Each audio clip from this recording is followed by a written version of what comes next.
तो भाई किसी मित्र ने ये सुझाव दिया है कि ग्लोबल माइंड पर कुछ बातचीत करें।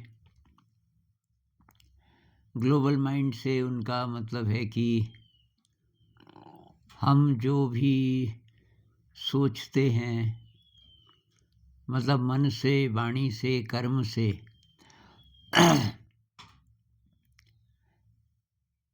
जो भी करते हैं तो वो कहीं पूरे ग्लोब के जितने इंसान हैं सबके दिमाग को प्रभावित करता है, ऐसा कुछ उनका मतलब है। ये कॉन्सेप्ट कुछ साइंस में भी है और आध्यात्म में भी है। एक बायोलॉजिस्ट हुए, अभी जिंदा होंगे शायद, उनका नाम है रूपर्ट शेल्ड्रेक, और उन्होंने मॉर्फोजेनेटिक फील्ड का कॉन्सेप्ट दिया। तो उन्होंने बायोलॉजी के हिसाब से दिया कि कोई भी एक जाति, जैसे मनुष्य जाति को ले लो, तो जो नया फीटस है वो कैसे डेवलप होता है, तो वो कहता है कि उसमें इस मॉर्फोजेनेटिक फील्ड का योगदान होता है। और मॉर्फोजेनेटिक फील्ड का मतलब है कि पूरी मनुष्य जाति का जो भी उसमें कंट्रीब्यूशन रहा है, वो सोचने की बात तो नहीं करते, वो बायोलॉजी से रिलेटेड है, लेकिन उसकी इंटरप्रिटेशंस बहुत प्रकार की हो सकती हैं। और फिर लोगों ने उस कॉन्सेप्ट को और जगह भी लागू किया है, जैसे आध्यात्म में। मैंने डांस ऑफ द बी में एक कॉन्सेप्ट दिया, माइंड फील्ड। तो उसके बारे में मैं बता देता हूँ, और वो आध्यात्म में होगा कहीं ना कहीं। अब मैंने आध्यात्मिक लिटरेचर तो पढ़ा नहीं, लेकिन जरूर होगा। माइंड फील्ड में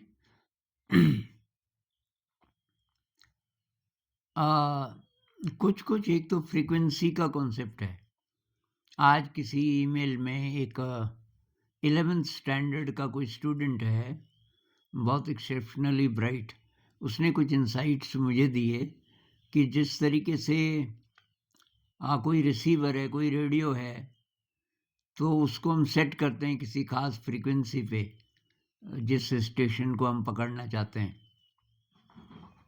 तो अगर आप BBC पकड़ना चाहते हो या विविध भारती पकड़ना चाहते हो, तो सबकी फ्रीक्वेंसी अलग अलग है। आप उस पे, तो हमारा दिमाग जिस फ्रीक्वेंसी पे होगा वैसी चीज़ें वो कैच करेगा।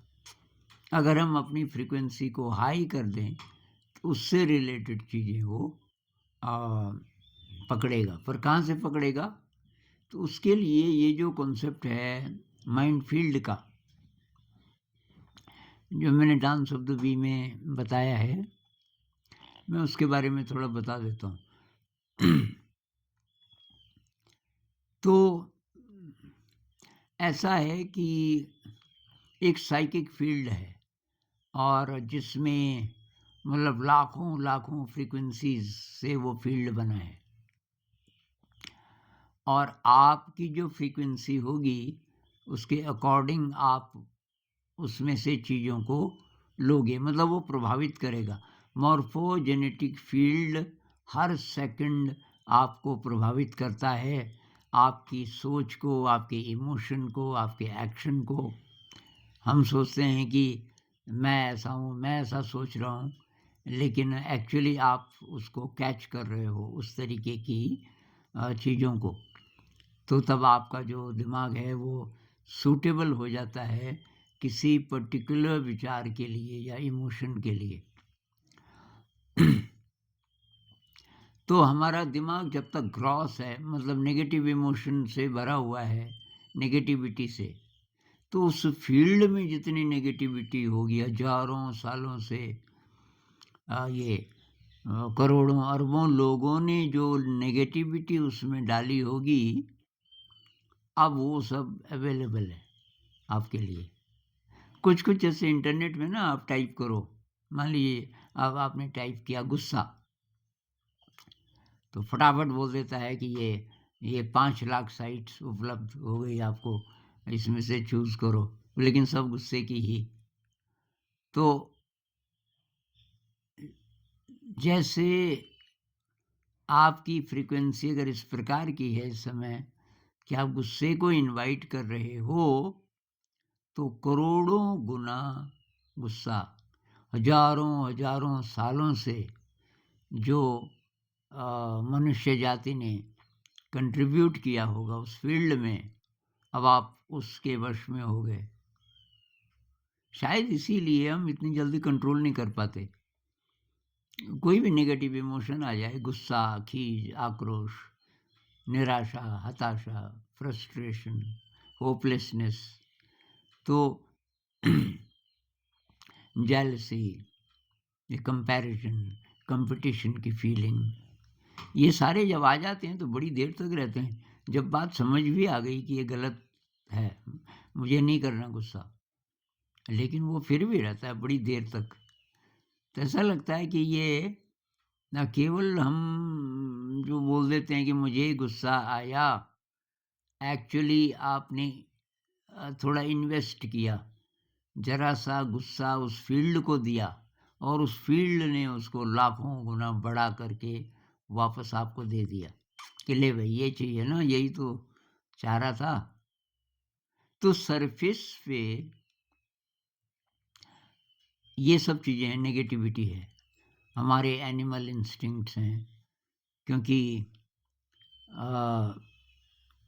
अगर आपको ज़्यादा सूक्ष्म, ज़्यादा सटल चीज़ें चाहिए तो ज़रा गहरे जाना पड़ेगा। उसी फील्ड में मॉर्फोजेनेटिक फील्ड की मॉर्फोजेनेटिक नहीं, माइंड फील्ड में जिसको बोल रहा हूँ, माइंड फील्ड की गहराई में हम चले जाएं तो वहाँ जो बुद्ध हुए, जो संत हुए, उनका कंट्रीब्यूशन है, उनकी चेतना उपलब्ध है। उसको कैसे वहाँ गहरे कैसे जाएं, उसके लिए ये मेडिटेशन है कि आप अपनी फ्रीक्वेंसी बदलिए। मैंने एक वीडियो बनाया था कल कि इस सवाल के रिस्पॉन्स में कि ये दुनिया आजकल खासकर जो ये हम तक ये बातें पहुंच रही है ना कि बहुत अच्छे अच्छे माने जाने वाले लोग बहुत अच्छी अच्छी जगहों पे, और वो इतने भ्रष्ट हैं और इतनी ख़राब चीज़ें कर रहे हैं, अब कैसे विश्वास करें। दुनिया मतलब बहुत ज़्यादा डेंजरस लग रही है, कभी भी कुछ भी हो सकता है। तो इसमें मैंने ये बोला कि अगर हमारी फ्रीक्वेंसी हाई है तो लो फ्रीक्वेंसी हमारे पास नहीं आ सकती। ये सारी चीज़ें लो फ्रीक्वेंसी वाली हैं। कोई मर्डरर है, कोई रेपिस्ट है, इस तरीके के जो लोग हैं, कोई पागल है, तो इनकी फ्रीक्वेंसी बहुत लो होती है, तो ये आपके पास आ ही नहीं सकते। अगर आपकी हाई फ्रीक्वेंसी है तो ये आपके पास नहीं आ सकते। तो चाबी वही है, हाई फ्रीक्वेंसी अगर हमारी होगी तो हम ये जो माइंड फील्ड है इसकी डेप्थ में पहुंच गए। इसकी डेप्थ से उन चीज़ों के साथ रिजोनेट करेगी हमारी फ्रीक्वेंसी, जहाँ बुद्ध चेतना है, जहाँ संत लोगों का कंट्रीब्यूशन है, जहाँ पॉजिटिव इमोशन है। तो इसलिए जैसे मैं बोल रहा था कि आपने गुस्सा किया तो गुस्सा हजारों गुना बड़ा हो के आपके पास आ गया, ऐसे ही प्रेम भी है।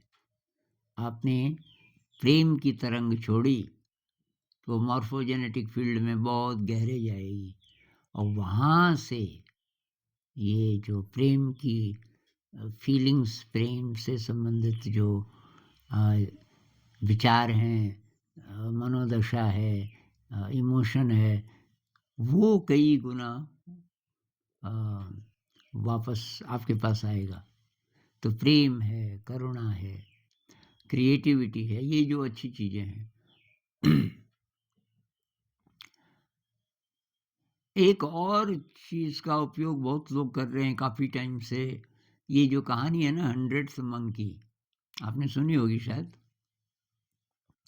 100th मंकी कहानी क्या है कि ये सेकंड वर्ल्ड वॉर जब चल रहा था, उस समय जापान के कुछ साइंटिस्ट्स प्रशांत महासागर के अलग-अलग द्वीपों में रिसर्च कर रहे थे। जापान तो महाशक्ति बन गया था ना, जापान ने तो चाइना को भी हड़प लिया था लगभग, और प्रशांत महासागर के बहुत सारे द्वीप, तो महाशक्ति था।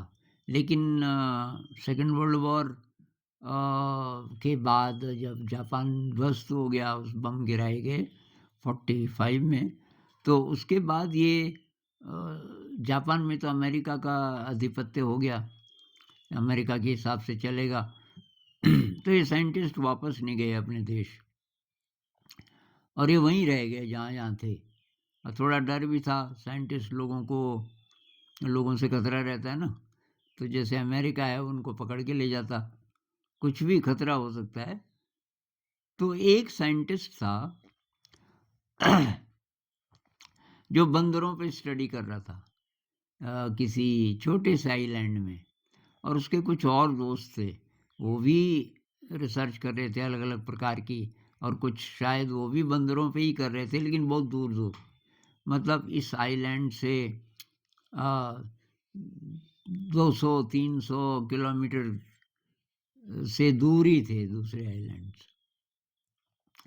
इस साइंटिस्ट को एक अजीब बात देखने को मिली, वहाँ खाने के लिए बहुत कम चीज़ें थी, क्योंकि लोग भाग गए थे उस पूरे आइलैंड से। ऐसा था कि वहाँ बम्बार्डमेंट हो सकता है, और लोग डर गए थे, उन्होंने कहा ये सेफ जगह नहीं है, तो किसी दूसरे आइलैंड में चले गए होंगे। तो यहाँ बंदर रह गए थे। अब बंदरों के पास एक ही चीज़ थी खाने की, वहाँ आलू थे लगाए हुए ज़मीन के नीचे। तो अब एक बेबी बंदर ने वो खोदा, एक आलू निकाला। तो ऐसे ढलान वाली जगह थी, यहाँ खेत है और ये स्लोप है थोड़ा, और यहाँ कहीं नदी है जिसमें थोड़ा बहुत पानी है, ज़्यादा पानी नहीं था। और अब वो रगड़-रगड़ के खा रहे थे, उसमें जो मिट्टी है वो उसको हटाने के लिए। ये जो बेबी था बहुत छोटा रहा होगा, क्या पता 6-7 महीने का, इसके हाथ से वो आलू छूट गया। छूट के वो नीचे लुढ़क के और ये पीछे-पीछे भागा, पर वो बहुत तेज़ी से जा कर के, और एक छोटा-सा तालाब था जिसमें बहुत कम पानी था, और वहाँ जाके डूब गया आलू। ये पीछे-पीछे भागा, तो तालाब ज़्यादा गहरा था नहीं, इसने उस आलू को निकाला। अब आलू थोड़ा धुल गया था पानी से, उसने खाया तो बहुत स्वादिष्ट।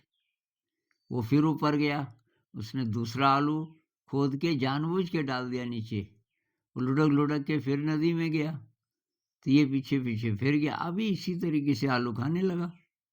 तो 4 साल उम्र तक के जितने बंदर थे,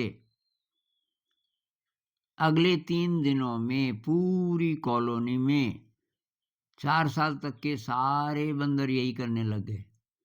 वो आलू खोदें और उसको छोड़ दें नीचे को, और वो नदी में जाए और पानी के अंदर, तो वहाँ से बड़े नहीं सीख पाए, बड़ों को बहुत देर लगी सीखने में, लेकिन जो 4 साल तक के थे वो सब सीख गए। ये साइंटिस्ट बहुत ज़्यादा, तो ये बहुत ध्यान से देख के और लिखता रहा कि भई ये क्या-क्या कर रहे हैं। तो उनके पास कोई उस ज़माने में, अब ऐसे फ़ोन तो थे नहीं, कोई वायरलेस सिस्टम रहा होगा। तो इसने अपने दोस्त को, जो 250-300 किलोमीटर दूर किसी टापू में था, तो उसने बोला यार बहुत इंटरेस्टिंग एक चीज़ मुझे मिली देखने को, कि ये जो बंदर है ना इस कॉलोनी के जिसको मैं स्टडी कर रहा हूँ, 4 साल तक के बंदरों में ये बिहेवियर आ गया पिछले 3 दिनों में। ये आलू धो के खाने लग गए। तो वो जो सुन रहा था, वो इतना चौंका उसने कहा यार कमाल है कि क्या? कि कल से मैं भी देख रहा हूँ। मैं भी कि एक बंदरों की टोली का अध्ययन कर रहा हूँ। यहाँ भी वैसे ही हो गया कि छोटे-छोटे जितने हैं, वो सब ऐसा करने लग गए। पहली बार कि मैं तो कब से देख रहा हूँ इनको। उसने कहा अच्छा? तो उन्होंने आस-पास और जगह पता किया और पता चला कि आस-पास के जो जितने भी टापू हैं 5-7 रहे होंगे, सब में ये नई बात देखने को मिली कि 4 साल तक की उम्र के जितने बंदर थे, वो आलू धो के खाना सीख गए। अब सवाल पैदा होता है कि कैसे ये कम्युनिकेशन हुआ? कम्युनिकेशन का तो कोई ज़रिया पॉसिबल था नहीं। भई एक टापू के बंदर दूसरे टापू में तो गए नहीं। अब फ़ोन इनके पास था नहीं। मतलब बंदरों ने कैसे कम्युनिकेट किया? तो कोई चीज़ है, आप कह लो टेलीपैथी। कहते हैं जानवरों में टेलीपैथी बहुत डेवलप्ड है अभी भी। मनुष्य का थोड़ा वीक पड़ गया। मनुष्य को दोबारा से साधना से या किसी में जन्मजात भी होता है। अ, और कहते हैं कि ये एक प्रकार की सिद्धि भी आ सकती है ध्यान से, गहरे ध्यान से, ये टेलीपैथी वाली। संत लोगों की कहानियाँ हम सुनते हैं ना कि वो सूक्ष्म शरीर से कहीं भी जाकर के इन्फॉर्मेशन ले लेते हैं। तो ये टेलीपैथी से रिलेटेड है कुछ-कुछ। लेकिन वो जो उससे फिर कॉन्सेप्ट आया हंड्रेड्थ मंकी।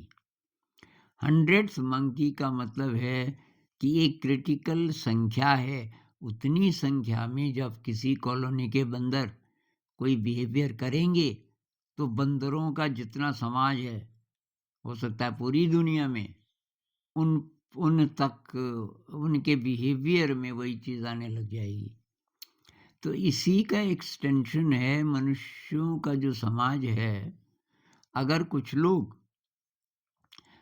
एक साथ मिलकर के ये जो मॉर्फोजेनेटिक फ़ील्ड है, इसकी डेप्थ में पहुँच जा रहे हों, जैसे सामूहिक ध्यान में होता है ना, ग्रुप मेडिटेशन में ऐसे होता है। इसीलिए तो ग्रुप मेडिटेशन की इतनी वैल्यू है कि भई साथ मिलके जो बुद्ध ने बोला ना संघं शरणं गच्छामि, ये माइंडफुल कम्युनिटीज़ बनाइए या इकट्ठे जब-जब हो सके ज़्यादा लोग मिल कर के ध्यान कीजिए, उसका असर बहुत ज़्यादा होगा। तो एक क्रिटिकल नंबर कुछ विद्वानों को, विद्वान मतलब ये जो आध्यात्मिक लोग हैं, वो ये कहते हैं कि हमारे प्लैनेट पर जिस दिन 7% लोग आध्यात्मिक हो जाएँगे, आध्यात्मिक मतलब ऊपर-ऊपर से नहीं, अ, एक तरीके से वो जो मॉर्फोजेनेटिक फ़ील्ड है, उसकी गहराई में पहुँच जाएँ अगर 7% 100 में से 7, तो एक बहुत बड़ा शिफ्ट होगा। मतलब पूरे प्लैनेट पे कोई बड़ी चीज़ आ जाएगी, जिसके कारण बहुत अच्छी-अच्छी चीज़ें पॉसिबल हो जाएँगी और जो गड़बड़ चीज़ें हैं, वो एक्सपोज़ होंगी और फिर वो ख़त्म हो जाएँगी। कुछ लोग कहते हैं कि हम उस नंबर में पहुँच गए। हमारे प्लैनेट पर इस समय 7% लोग उस जगह पहुँच गए, बहुत पॉज़िटिव हो गए और इसलिए अब ये उथल-पुथल चल रही है बहुत बड़े पैमाने पर। और कुछ लोगों की ऐसी प्रेडिक्शंस हैं कि फ़िज़िकल चेंज भी होंगे बहुत बड़े-बड़े। कुछ तो पर्यावरण वाले भी बोल रहे हैं। अब पर्यावरण वाले तो साइंटिफिक कैलकुलेशन से बोलते हैं ना कि ये ग्लोबल वार्मिंग हो रही है तो ग्लेशियर्स पिघल जाएँगे वगैरह-वगैरह। लेकिन कोई और चीज़ है जिसके आधार पे ये लोग प्रेडिक्ट करते हैं। जैसे एडगर केसी ने बोला कि अमेरिका का एक बहुत बड़ा हिस्सा सागर में डूब जाएगा, समुद्र में डूब जाएगा। पता नहीं अटलांटिक ओशन में या पैसिफिक में। मेरे ख्याल से उसने वेस्ट की बात की, तो वो प्रशांत महासागर में डूबेगा उस हिसाब से। और कहाँ क्या होगा, कहाँ क्या होगा, और काफ़ी सारे लोग मर जाएंगे, और फिर ह्यूमैनिटी तब डेवलप होगी नए सिरे से। कुछ लोग ये भी कहते हैं कि जो लो वाइब्रेशन वाले हैं वो अब टिक नहीं सकते, क्योंकि पृथ्वी की वाइब्रेशन बढ़ रही है आजकल कुछ सालों से, धीरे धीरे धीरे, लेकिन आजकल बड़ी तेजी से। एक शूमन फ्रीक्वेंसी, इसको तो साइंस भी मानता है, शूमन फ्रीक्वेंसी होती है कोई पृथ्वी की, लेकिन आध्यात्म वाले उसको और तरीके से इंटरप्रेट करते हैं।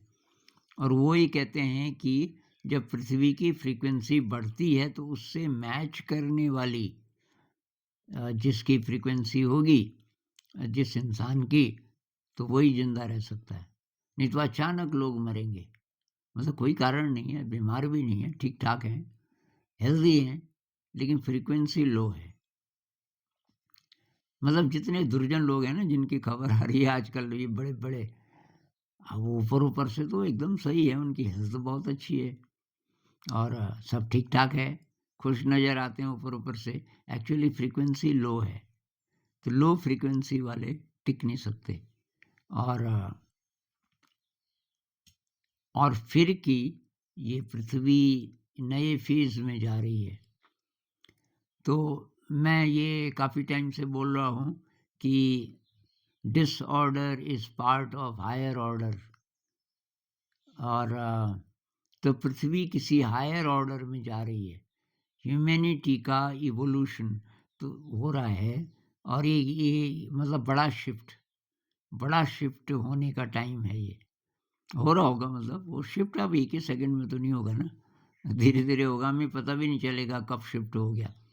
मतलब हमारे अंदर कब कितना बड़ा शिफ्ट हो गया हमें पता नहीं चलता। ये वैसे ही है जैसे जैसे प्रेम हो गया आपको ना किसी से, तो कोई आश्चर्य नहीं होता, ऐसा लगता है ये तो नेचुरल है। मतलब ऐसा ही कुछ चेंज आएगा उन लोगों में जो सरवाइव करेंगे। तो हम क्या कंट्रीब्यूट करते हैं वो हमें मिलेगा भाई, मन से, वाणी से, कर्म से। आपका कंट्रीब्यूशन क्या है इस माइंड फील्ड में, तो आप इस माइंड फील्ड को अपने कंट्रीब्यूशन से किस जगह टच कर रहे हो, सरफेस पे कि डेप्थ पे।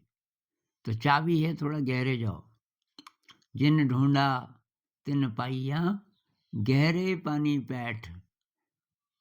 तभी कुछ मिलेगा जब जरा हम गहरे जाएंगे। और ये जो बहुत लोगों की परिभाषा है ना, खासकर यंग लोगों की मैं इसलिए बोल रहा हूँ कि उनसे आशा है। अब जो ठीक ठाक सेटल हो गए उनसे थोड़ा कम आशा है, क्योंकि वो तो सोचते हैं अब तो ठीक ठाक हो गया। स्टूडेंट्स अभी उथल पुथल में हैं। तो ये जो परिभाषा है ना कि मेरे को जब जॉब मिल जाएगी, ठीक ठाक पैसे मिल जाएंगे, तब सब ठीक हो जाएगा, ये डिसेप्टिव है बहुत ज़्यादा। ये तो एक साधन है बस, इसके लिए कर लो आप एफर्ट कि भाई कोई जॉब मिल जाए, थोड़ा पैसे की सिक्योरिटी हो जाएगी। ये वैसे ही है कि रास्ता दिखना शुरू हो जाएगा, थोड़ा आसानी हो जाएगी, लेकिन रास्ता क्या है? रास्ता ये थोड़ी है कि सरवाइव कर जाएंगे। अब सरवाइव तो सारे जीवधारी कर ही रहे हैं। मनुष्य के लिए ये बाहरी चीजें साधन हैं। साधन का मतलब जो साधना में सहायता करे। तो नौकरी मिल गई, ये बाधा है कि आ, साधन है? अगर ये अध्यात्म में नहीं ले जा रहा है तो फिर बहुत बड़ी बाधा है। इसलिए बहुत केयरफुल, जैसे ही नौकरी मिली आपको बहुत केयरफुल, ये ना सोच लें कि बस अब सब ठीक हो गया। कुछ दिन पहले किसी भाई ने कई कमेंट भेज दिए, सरकारी नौकरी असली चीज़ है, सरकारी नौकरी असली उसको नई-नई नौकरी मिली होगी शायद। अरे सरकारी नौकरी वैसे ही है कि भई खाना मिल गया आज के दिन या खाने का इंतज़ाम हो गया, घर में गेहूँ की बोरियाँ आ गई, अगले कुछ महीनों के पर हम ये तो शरीर है ना, शरीर की आवश्यकताएँ पूरी हुई। अब आपको नौकरी मिल गई, पैसे का इंतज़ाम हो गया, यात्रा क्या है? कैटरपिलर से बटरफ्लाई बनना है, कितने दिन खाओगे अनाज? फिर डेथ भी तो है, बाद में डेथ है भाई। तो यही की चीज़ें मत सोचो कि रोटी, कपड़ा, मकान, मेरी शादी होगी, मकान बनाऊँगा, मेरे बच्चे होंगे, जिनके बच्चे हैं ज़रा बड़े हो जाएँगे, अब वो कहाँ-कहाँ उनको पढ़ाएँगे, कॉम्पिटिटिव एग्ज़ाम, ये, वो, अब बच्चे सेटल हो गए। इसी में ख़त्म नहीं हो जाना भाई। इन चीज़ों को उतनी ही वैल्यू दो, कम से कम, कम से कम वैल्यू दो इन चीज़ों को और बाकी आपकी यात्रा क्या है, वो भूलो मत। नमस्कार।